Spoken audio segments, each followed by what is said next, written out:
Hey everyone, bloodmako here, and so this is the boss rush, the global exclusive boss rush that well, came out about 3 hours ago, and it's pretty tough. Honestly, it's pretty tough. The only reason why I managed to upload this fast is because I'm at home today.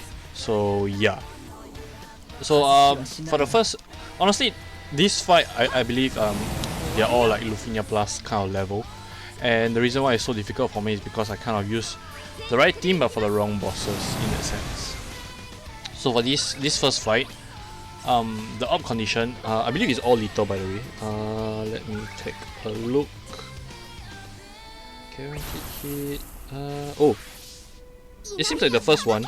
Oh wait, there's the recast ability, there's the countdown ability, full salvo, guaranteed hit, removes everything, and resets if it fails to, yeah. So it's a little op, and it starts off at I believe 15, right? It came out at 15, and it increases by 1 whenever you do what's that? 10,000 brave damage. So not difficult to do. Everybody will be doing that. As you can see, Garnet's overhead triggered, and it also increases the orb by 8 when you do 400,000 HP damage on the second turn of one character's consecutive turn. So basically, for example, Lightning or Tidus, you use their LD, that's the first turn, and then the second turn you need to do 400,000. So I'm not sure whether Lightning can do that without optimal weapon. Tidus might have issue as well if he doesn't have his what do you call it? His burst effect up, so you cannot do the 2 follow-up attacks. Other than that, they shouldn't have any issue, especially if Lightning might have issue because I believe it's 2 or 3 HP dumps, and if he doesn't have an ultimate weapon and no burst effect up, then there might be some issues hitting that kind of that 400k damage. Not exactly sure if like after effects, like follow-up effects, will it count towards that 400k? But I didn't seem to have any issue with the orb in that sense. But again, I was saying that I kind of used the wrong team for this, especially the summon. I should have saved my Pendy summon for the last fight. We'll see later on. As you can see, it's a really long video, and I managed to do it with 3 teams. I'm pretty sure there will be videos out there that is able to complete it with 2 teams, especially considering the fact that this team ill-suited for this fight but still managed to go and bring the second boss, Bahamut, to I believe it was 50-ish health. Yeah.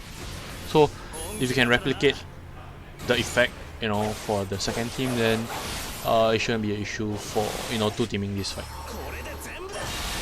So this fight actually has, I believe, like really high brave regen reduction, because as you can see, nobody's getting back any brave, and it doesn't matter whether you let them take turns or not. The regen is just not happening, which is why I say I brought the wrong team for this, because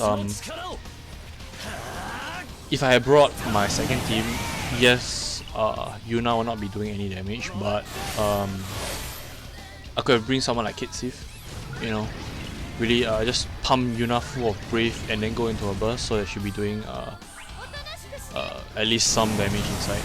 Because for some reason Garnet is doing very little damage, whereas Zack and Noctis doesn't have much of an issue.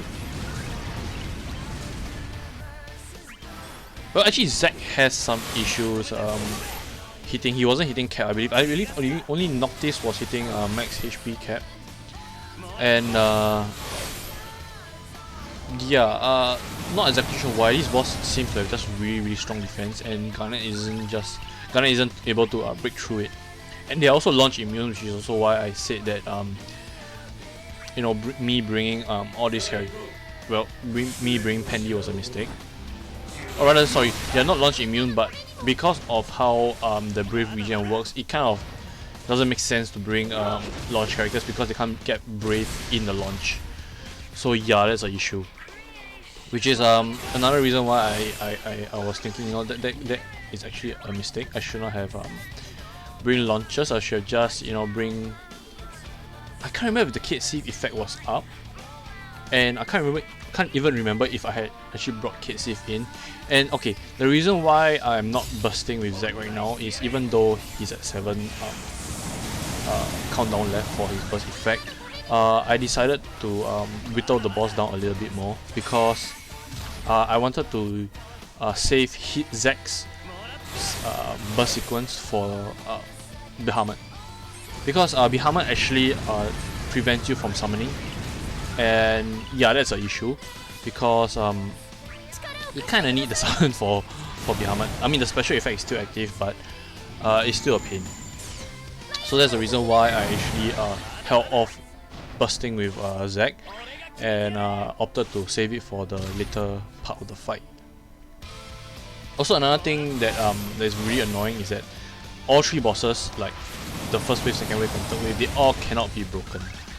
So dealing crit damage might be an issue for Bahamut. I believe that's one of his conditions. Yeah, crit damage, which is the reason why I think I brought Kate Sith, even though he actually doesn't really grant you crit damage up, only crit rate up. You have been more it would be better if I actually brought Sas, you know, someone with a crit rate up. Yeah. So these bosses are super tanky, considering the fact that I can't use my second burst, you know, the burst sequence. And I believe it's around this time that I decided to go into summon.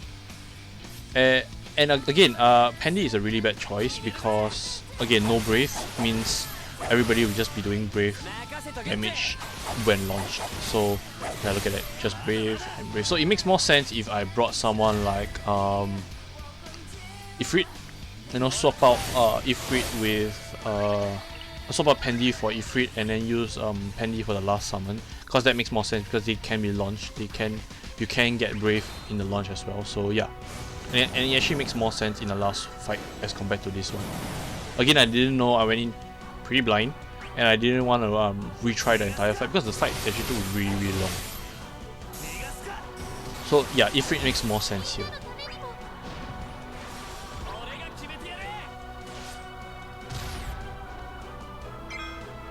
So I'm not exactly sure how much health this boss have, but because of their defense and the amount of Brave reduction there is, they feel super tanky, like really annoyingly tanky. And even the second and third bosses didn't feel that way because of how little, or rather, Bahamut had no. Well, I believe I was sitting capped with Bahamut, and you could battery your party again when you're fighting him, but the last boss they had quite high defense, so yeah, you might want to save some of your harder hitting characters for the last fight. But I feel like the hardest part of the fight of all 3 fights is actually this particular fight because of high defense and no battery. Look at that, Noctis couldn't get battery at all. Not sure if it's a bug or anything because there's nothing in the description. Let me just double check it because you know, I don't want to give you guys the wrong information. Yeah, nothing that says like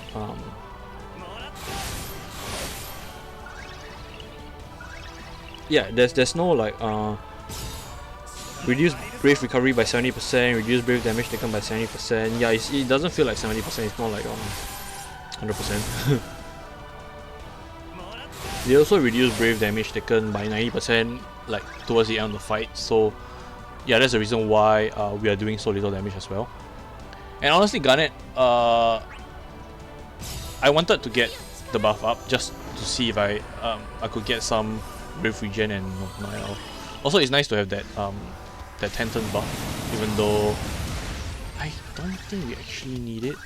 But anyway, it was in a summon. It didn't really matter what I did. I could just save 1 turn and that was it. Not really the end of the world.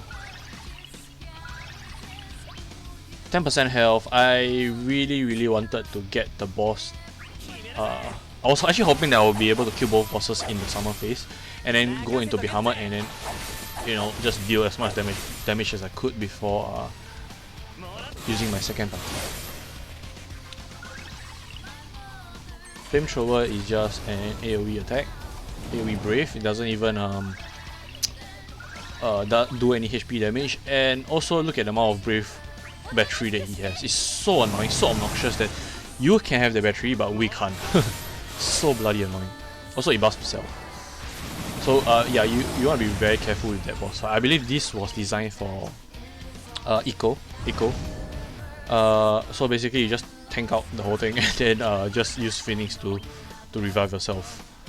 So yeah, that one was probably designed for eiko. Then this Bahamut fight, no summon and cannot be broken as well. In fact, because of the fact that they cannot be broken, Kate Sith is really strong here. I know that they cannot be broken, so his LD doesn't break them, like totally cannot be broken at all. But because of that like brave refund in that sense, he's able to do, or he's able to allow others to do way more damage. And look at that, it's so good to finally have the battery back again. So for this stage, Bahamut, he only triggers that. Also, we managed to get Garnet to trigger her burst effect. But yeah, for Bahamut, he only triggers the Lufenia op when his bar is fully charged, the recast bar is fully charged, and also when, or rather, that's the only time he triggers. But you only can get rid of it where when the op hits cap or beyond cap, and that's at 20. I don't think I managed to do it with this team. I believe he charges the bar and then I swapped out for my second team, and I can't remember if my second team was able to get rid of it. But it is able. The op is lethal by itself, I believe. Megaflare plus. Yes, the op is lethal, but should Bahamut trigger the counter ability when the op is active, it is a non-lethal thing. Like, you can survive the hit. In fact, I'll show it with my second team, both with the op active and with the op not active. And yeah, the only way to get rid of it is, it seems at least to be increasing the op beyond the op cap.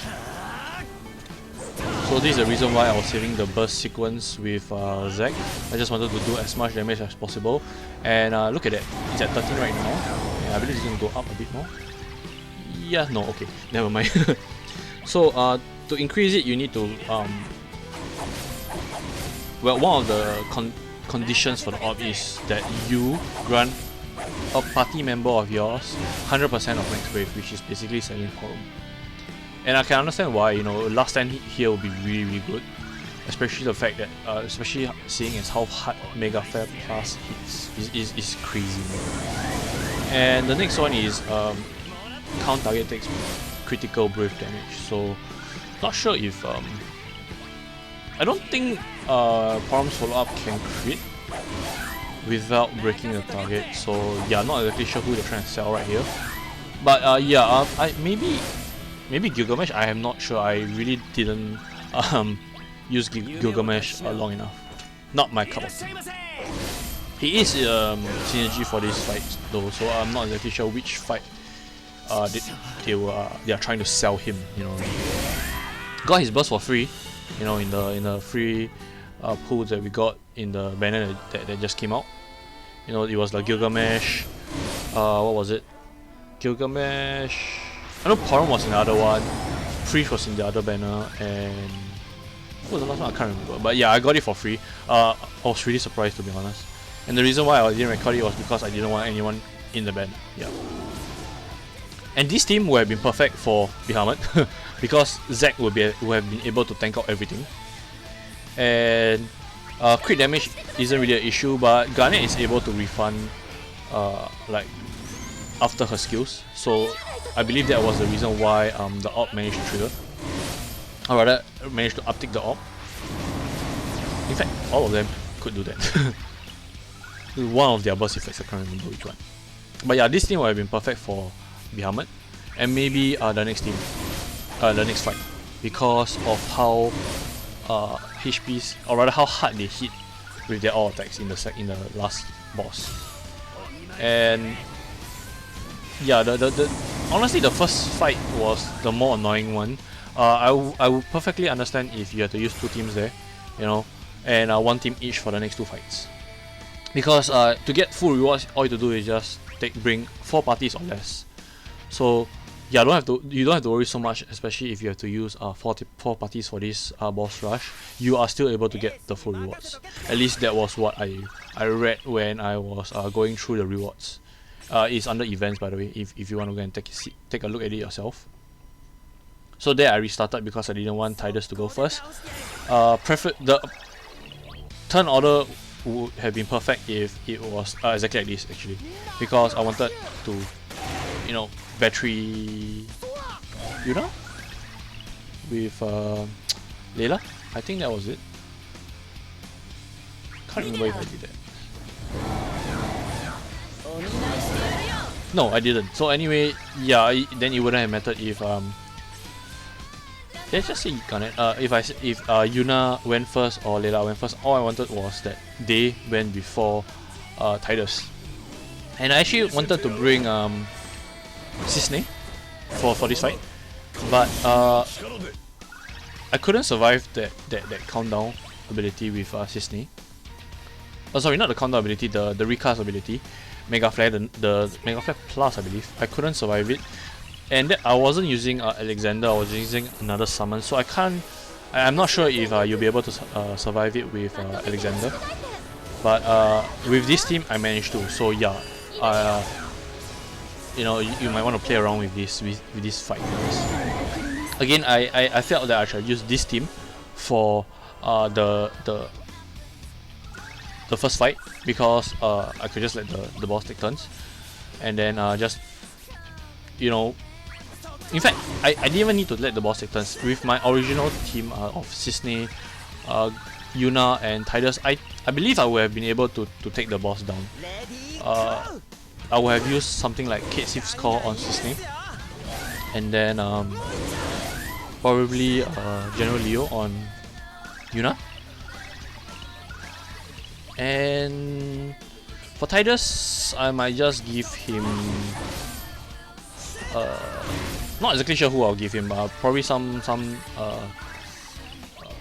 debuff call, maybe someone like Friend, and then he should be able to, well, we should be able to at least clear the first boss. You know, I have summon, I have burst. It makes sense if I throw everything there and then use my usual team of Garnet, Zac, and Noctis for second and third boss. Yeah, I feel like that would have been way better. Look at that, we all broke, and Tidus is at definitely less than 10% health, so that's the reason why I said I might not have been able to survive if not for Alexander, because Alexander actually increases your max HP. So the reason why I brought Layla was because of that. After Bahamut does his recast ability, he actually takes, I think, 3 turns in a row. 3 or 2 turns in a row, I can't remember. And yeah, so that's the annoying part. If you don't have Layla, you can just bring someone like Bash, someone like Zac, you know, someone that can tank that hit out for everyone. Or on the off chance that you're able to uptick the AWP, then you don't even need to bring a tank if you can uptick the AWP, because the normal megaflare actually doesn't hit very hard. So the reason why I said that this team wasn't really good for this particular fight was because of Layla, actually, because while she is able to dodge that hit, and she is also able to bring everybody forward, the thing is that because this is boss rush, we have limited number of turns. I actually wanted to use that number of turns mainly on Tidus. You know, just wanted Tidus to go crazy on it. But because of how Bahamut works, whenever he loses focus, he actually immediately takes a turn. You know, the usual cut in order stuff like that, and that will actually cause Layla to trigger and cause Layla and Yuna to take turns that was supposed to be for Tidus. So that's the reason why I said that this team would have been well suited for the first fight, not so much for this fight. I believe they have been really good for the last fight as well. So basically just not this fight, which is also the reason why I might have struggled so hard with the boss rush, was because I kind of used the wrong team at the wrong for the wrong bosses. So a bit of a spoiler, but basically due to the number of turns I have left and me not being able to get summon up in time, I had to use Tidus Burst for Bahamut as well, and I couldn't use I couldn't go into summon sequence, like because when I went into the next fight, I had to immediately use the next team maybe, so I couldn't use Alexander at all, which kind of puts more pressure on the last team, and also might have explained why I struggled so hard with the last team. Because this fight I think I took like, this is my second or third try, and then I managed to clear it already. But for the last fight, I think I tried like 3 or 4 times, and it was not like at the beginning I straight away die. No, I actually went all the way to the end, like when they had like 19% health, and then that's when I actually struggled because the last team kind of ran out of steam towards the end. Also, the last fight is super annoying. I feel like the easiest fight is actually this Bahamut fight, because if you are able to tank out this Mega Flare, then he's actually pretty easy to deal with already. So actually, this is the point where I realized that I might have issues. I might actually die right here because the orb is actually about to take down. But thankfully, Leila's about. Yeah, look at it. Leila actually refunded her own Brave, so it actually upticks the orb because it actually considers. First of all, that was critical damage. I believe that was from Katie's LD, and yeah, actually I think that was critical damage, and also because she increased her Brave to Max Brv. So if you think about it, that's it actually goes, the orb goes down by 2, but after that it goes up by 5. So that's the reason why the orb was at 5. And thankfully we are also able to do that with Tidus. I believe that was that is Yuna's burst effect, right? Which is the reason why Tidus is getting refunds. Yeah, look at it. Oh no, sorry, that should just be the critical damage. Or is it both triggering? I am not sure because he obviously didn't hit Max Brv right there. But yeah, so I believe this is actually trying to sell Porum. Because after Porum's, this boss is basically trying to sell Porum, because after Porum does her follow-up attack, she will actually grant Brave to everyone, and also her S2, which grants the last 10, also most of the time will battery the party, that particular party member up to max. So yeah, again 4 turns left, which is the reason why I had to go into burst sequence. And if you take a look at the summon sequence, or the summon at least, Alexander is nowhere close to being fully charged. That's because I couldn't launch with Seed Rings, and that is also one of my mistakes. I did not read the description for the boss because it clearly stated no knockback. Cannot be knockback. So yeah, again, instead of bringing Seed Rings, it would make more sense if I actually brought someone else. Maybe I honestly cannot think of anyone else to bring. Maybe oh man, I keep forgetting her name. The character that recently got the burst and FR. Oh my god, I really cannot remember her name. I have troubles with names, guys. Let me take a look.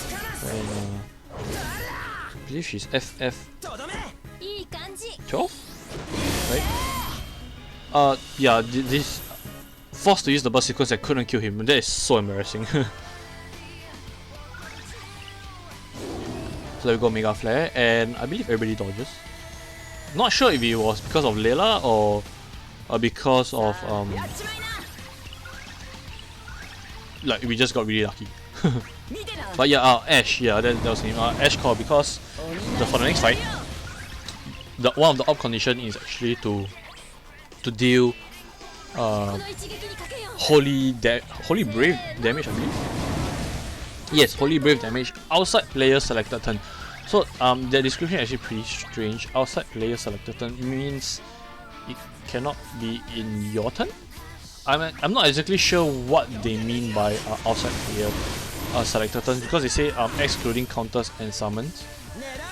So I'm assuming that it is after your turn that like there's some follow-up attacks that has holy damage.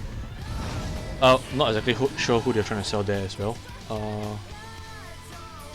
And then another one is that you extend your buff duration and HP regen. So HP regen, we have a lot of characters that can do that. Player extends buff duration, we also have a lot of, well, not really a lot, but we have the two characters, right? SARS and Hope. Not sure if anyone else increases duration. I think there was one other character that came out quite recently, but yeah. Anyway, yeah, and then the last one, which is a Holy Brave damage. So I was thinking that since it's so specific, I would assume that it is during launch damage. You know, that you deal the brave damage. Not that I actually did it here, I just ignored it basically. And right here I was actually deciding, should I go into burst or should I just do a normal attack?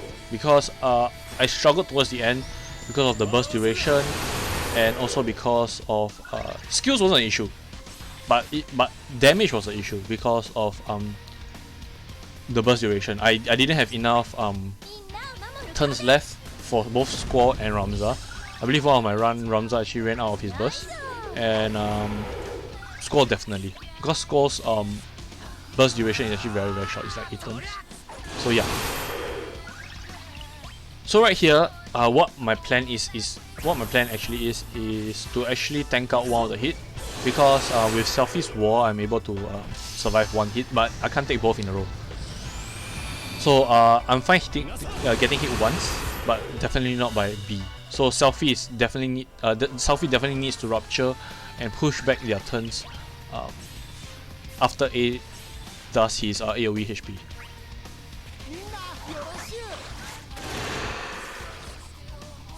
Yep. Right here, I believe we go into burst with Ramza. No, sorry, we galvanize because I wanted Squall to have enough, what do you call it, brave. Kind of a waste of a turn, but I didn't want Squall to break. Because oh yeah, if any one of the characters break, there's a very good chance that you die. Because of how much battery they have at the end before they do that move, and then if you break, it's like additional brave for them. I mean, look at the brave bonus. It's like what, 10,000 more, and I believe it's split evenly. Look at it, 14,000. Sorry, it's not split evenly. It's 8, but it's divided by 3 because 3 party members. But AK, if Squall had broke, or if Ramza had broke, anyone had broke, there's a very good chance I'll be dead. Because when all 3 broke, it was an immediate wipe. I had to restart the run. So this is when we start pushing them back. Also, I put Seed Rain's Call on Squall because I wanted to be able to launch in burst sequence, and it actually makes a difference how much damage, because of the damage Seed Rain is able to do. Again, this one, his base call doesn't really do much, but in the summon sequence it did about 3 million additional damage just because I'm launching them. So yeah, it is quite a significant difference. And one of my runs where I didn't use Seed Rain's Call, I ended the fight with the boss having like 9% health. Like, it was in the single digits and I had a few more turns, but because first of all, burst effect ran out, and I was not doing as much damage as I am doing right now. So yeah, I decided to run Seed Rains and launch them in the summon in the burst sequence just to see if I'm able to hit that kind of damage necessary to bring the boss down. So yes, the answer is yes. It makes more sense to launch them, or rather to well, damage is damage. What am I talking about? You definitely want the damage, basically. Again, this team, it makes sense if I also use this team for the first fight, but no refund is actually a very painful thing to do, a very painful thing to have. So yeah, I'm not sure how this team will fare against the first fight. though Ramza's innovate and you know, Selfie's rupture, stuff like that, it will definitely help because how often I'll be launching them, and how much, you know, defense down I would do to them. In fact, I'll just basically just run a bunch of calls that apply defense down because of how much defense they have basically. So right here, I'm definitely about to go into burst sequence because, you know, seed range. Also look at the damage of seed range. Not much here, but with General Leo's core up, I believe this was like 1 million damage.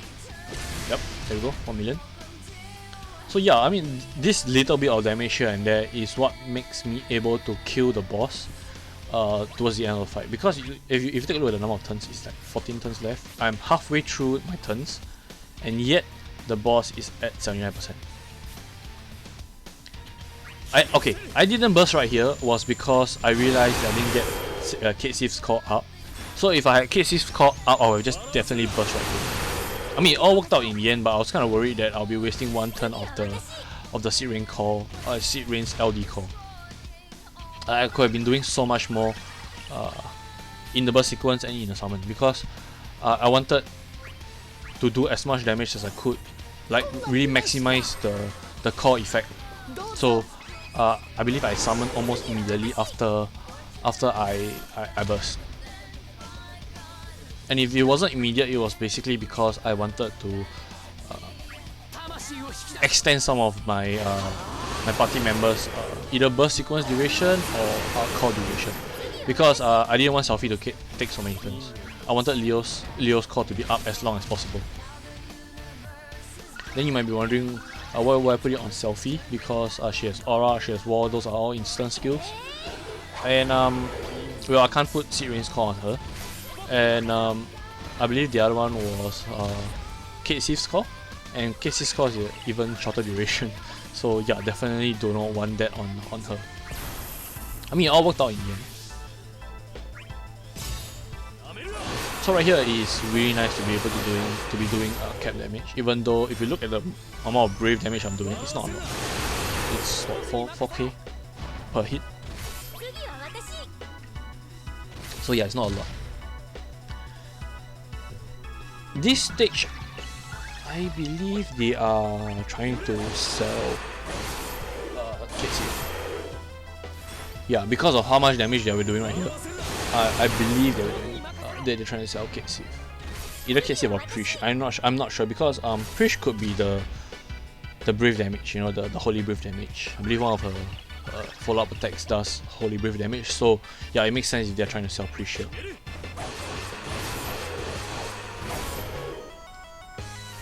So there's nothing really much left to say about this fight, except that the boss gets super tanky towards the end of the fight. It could be because we were running out of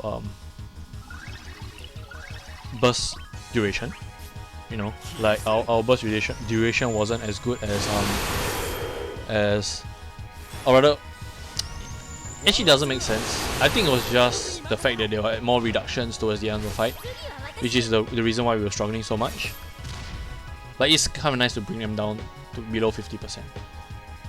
So at below 50%, yeah, there we go. Brave reduction and recovery is up to 70%, and then it goes up again to 90%, 80 and 90%. Yeah, that makes so much more sense. Look at that, we are doing so little damage.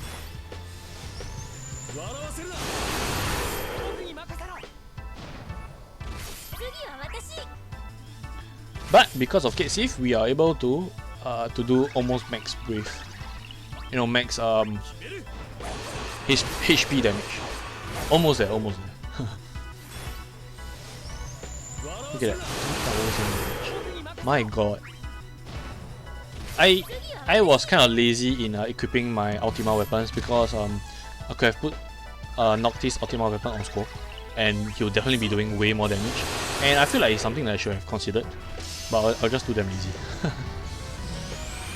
The same could have been said with Yuna and Tidus.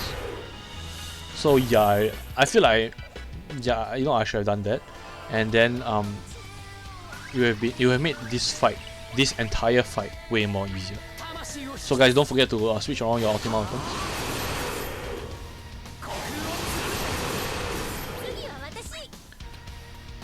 So right here, what I'm trying to do is push them back while trying to get everybody in the launch. And I believe I do not take any more damage from the boss. Yeah, I don't remember taking any more damage with the boss. I believe I went into summon right here. Yes, there we go. Went into summon right here, 34 and 38%. Honestly, the main target that I'm trying to kill is actually B, because B is about to use his all attack. And A is just gonna use some brave attack. So you know, it is always the all attack that you need to be very careful of. Didn't launch with selfie because I saw that A was launchable, and I wanted to save as much rupture as I could, because I wanted to be able to delay them. I wanted to be able to launch them, and I don't want to waste it, considering the fact that one is already launchable. And Squall still had his series call up, so he'll still be able to launch. And if you take a look at Ramza, his EX is also up, so he'll be able to launch A after Squall's turn. So it's kind of like a perfect set of turns, which is why I didn't launch with selfie. Didn't want to waste a rupture just to be able to launch both of them later on, when I will still be able to do it with the perfect turn orders. So right here, as you can see, nobody is launchable, so it makes more sense to launch the bosses right here. It didn't make sense to use Aura right there, because it would have just erased Leo's core immediately, and we'll be doing way less damage here. I mean, you might be saying, you know what, it's just like what, 50k lesser, but you know that 50k did make a difference towards the end of the fight. So there we go, dropping down to doing 2k damage again because Sif's core is gone. And yeah, so right now Squall is actually our weakest link. Quite funny considering the fact that he is supposed to be the DPS. And I believe this was Ramza's last... Yep, last LD. Not really an issue. I mean, Selfie still has like 2 more ruptures to use, so we still be able to delay them like 4 turns. But I was kind of worried that they will take a turn, especially B, because of how little turns we have left. I can't really afford to waste a turn trying to heal everybody out. So there we go, Squall doing really sad damage right here. And yeah, most of our damage is actually coming from launch. So I was actually considering, you know what, if I'm not able to kill the bosses right here, I'll just bring a 4th team. Because, like I was saying, you can bring 4 teams into this fight. You'll still be able to get max reward, so don't have to worry if you're struggling with one of the bosses. Especially the first or the last one. 4% health, I knew that Ramza's EX does about 4-ish%. Slightly more, slightly less, around there. So if I can get Ramza to recharge his EX ability, I should be able to kill the both of them off. He does about 4-ish% and about 1 to 2% on the splash damage. I'm honestly surprised that Squall wasn't able to kill A right here. Like, with all the damage that we're doing to A, surprisingly he still managed to survive. Look at that, 1% health. It would have been like really little. Yet at 28k is still not able to kill him. But Ramza finishes it off and saves our 3-party run. And look at that. Again, Squall had way more than enough burst effect, but Ramza only had 1 turn left. So yeah, we were really at the edge of burst effects. So quite a difficult fight because of how I ran my teams. I hope that you guys are also able to clear this, and I'll see you guys in the next one.